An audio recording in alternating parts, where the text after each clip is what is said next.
Agarwal, and also Dr. R.S. Sharma, as a fellow panelist, to give me an opportunity to participate with them on this particular panel. So I'm wearing my hat now, not of someone that looks at and understands the telecom sector, but primarily my role at Niti Ayog right now is Officer of Special Duty looking after economics and finance. So from that perspective, the sector is very important to us. The significance of telecom is actually much bigger than just the 6% it represents in GDP. It supports a lot of other sectors, including the majority of it, I think, would be related to what we would call the services sector. But what is very important about 5G when we make that transition over time is that we start impacting other sectors as well, especially the manufacturing sector. So when you look at Industry 4.0 and we look at what this will enable, India has missed the bus, I think, on Industry 3.0. Our relative scale of manufacturing has been a source of disadvantage relative to being an advantage.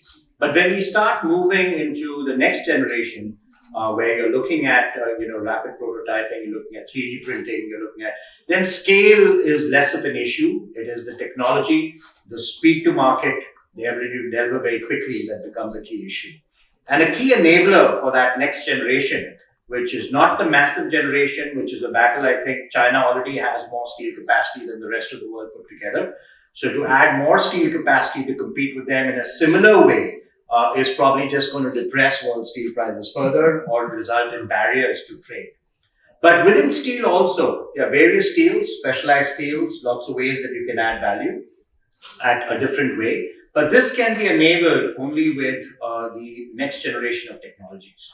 And one such technology that we're looking at is 5G over 4G, the higher density and, of course, much higher sort of tower density is an enabler not just of higher bandwidth, but also 5G enables M2M communications.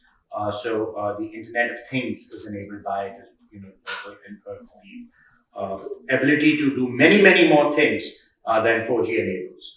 So it is an enabler, and it's something that I think the government and Niti Ayog look at in that particular way.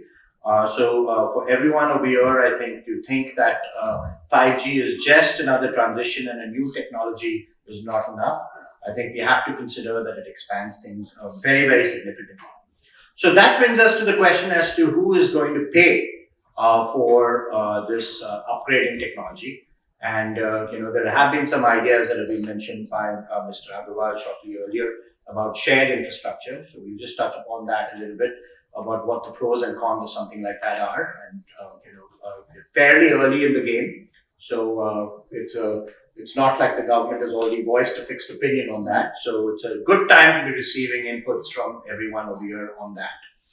But very broadly, if you look at what's happened with the telecom services and around the world, there was a move to break up the vertically integrated utility, the Telecom Deregulation Act of 1986 in the US that broke up the AT&T into its the mother bell company into its baby bells, etc., and then the Act of 96 that encouraged further competition in inter-exchange. But after that, we watched a consolidation that happened over there. And even in the US, there's been a massive consolidation. In India, we have seen something similar. We had many, many operators, both on the landline and in the wireless space that were created at about the same time in the US, maybe with a short lag. But today, the industry is consolidating very rapidly. And the question now, as things have gotten fairly commoditized and standards have been created, are huge efficiencies that can come from instead of having differentiated infrastructure to having a common infrastructure, if the players that are within that industry believe that would be the case. Anyone that has put in new infrastructure that is differentiated from everybody else's might not think that that's such a great idea for obvious reasons. It is an investment they have made in technology which is expected to have a certain lifetime. So any new infrastructure that 3 or 4 other players put or the government puts, which is more modern than that most recently installed infrastructure, will of course be regarded as not as favorable to the player that has put in the newest infrastructure with the latest technology. Now, recognizing that, we have to consider that there are the biggest, I think, role that the government plays is ensuring that the public is served as much as the people as the investors. And I think that the government of India has done a tremendous job over the past decade to bringing down the cost of telecom in India to the lowest around the world. So until about a month ago, I think it was very close to the lowest, if not the lowest.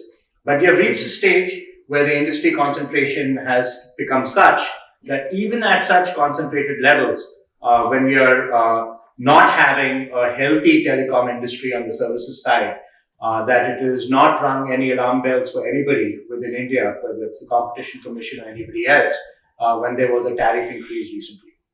So we are at an interesting point in the overall telecom rollout in India, where the service providers right now are hanging at a positive operating profitability, but very clearly can't be taking on additional debt or too much debt. So who is going to finance this 5G infrastructure? So we have the state providers that we are trying to make much more competitive. There have been several cost reductions that have been announced there. But from a broad perspective, I think that is the question which I think this gathering today should focus on, which is that is there room for the shared infrastructure?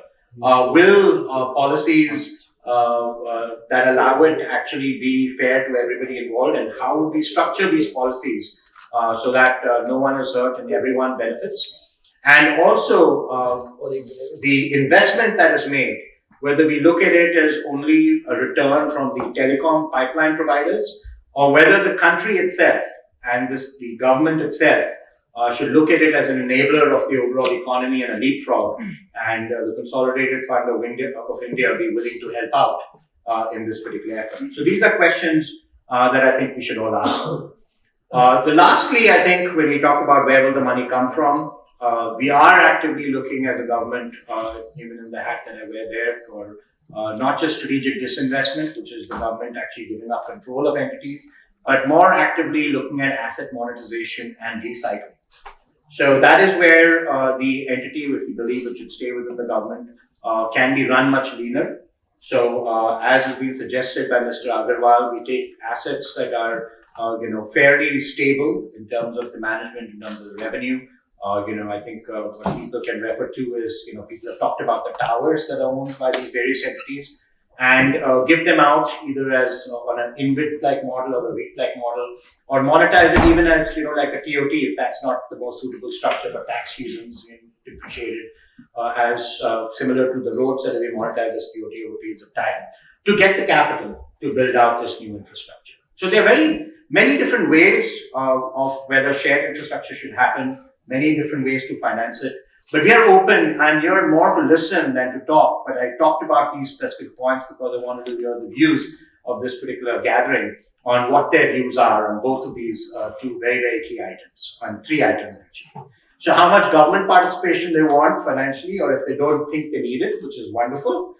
Asset monetization, the best any structure that we can do to monetize it, and whether that shared infrastructure you think is a possibility, and if it's something we should work towards, which has both its advantages and its disadvantages in terms of differentiation of infrastructure.